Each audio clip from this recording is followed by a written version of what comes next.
Cider is simply made by fermenting apple juice. So the first job is to press the apples to extract the juice, using a press. This type of press dates as far back as the 1600s. This is an absolute monster, this. It is, yeah, it's a bit of a beast of a press. Yeah, quite large, and we've got the large beam at the top and the single screw, so yeah, it'd be good to get it up and running.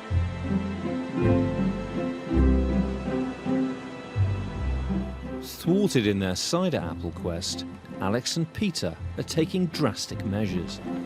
Well, I suppose being down in the West Country, we can't be without our cider.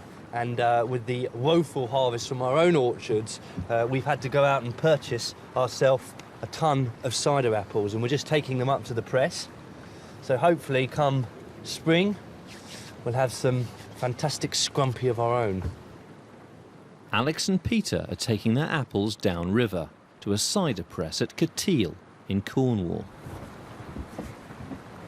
Navigating the winds and tides of the Tamar needs an experienced touch, so the boys have called on boatman Joshua Preston.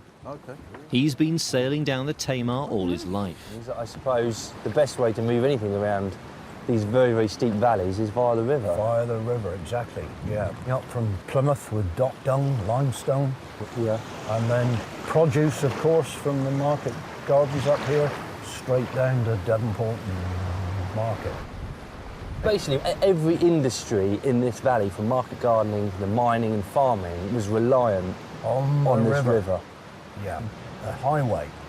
At its peak, almost 1,000 vessels a year passed along the Tamar. At Cotteal, they're met by cider press manager Chris Groves. Yeah, so this is it. Here we go. Thanks ever so much, Joshua. That's good, yeah. Any time I can help with that. I think we'll take you up on that offer. Yeah, we'll be here to help. Cheers, Joshua. Thanks ever so much. Righto. Cheers, Will. See you later. We'll see you shortly. Cider is simply made by fermenting apple juice. So the first job is to press the apples to extract the juice, using a press. This type of press dates as far back as the 1600s. This is an absolute monster, this. It is, yeah, it's a bit of a beast of a press. Yeah, quite large, and we've got the large beam at the top and the single screw, so yeah, it'd be good to get it up and running. Well, we've got the best part of about a ton of apples. Okay, brilliant, yeah. So what do you want to do with them? Well, the first process is we're going to have to mill the apples, so... Should we get them pulled? Yeah, let's get going. Milling the apples will turn them into what's known as pomace. Well, it looks like the pony's got the mill working properly here. You can see the two stones with the teeth in there to grind up the apples, so it's now a case of just very, very slowly starting to introduce the first few apples.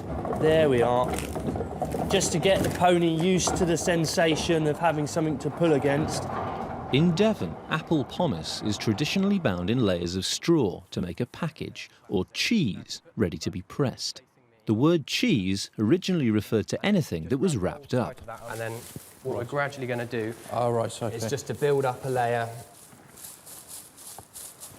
radiating out from the centre of the cheese.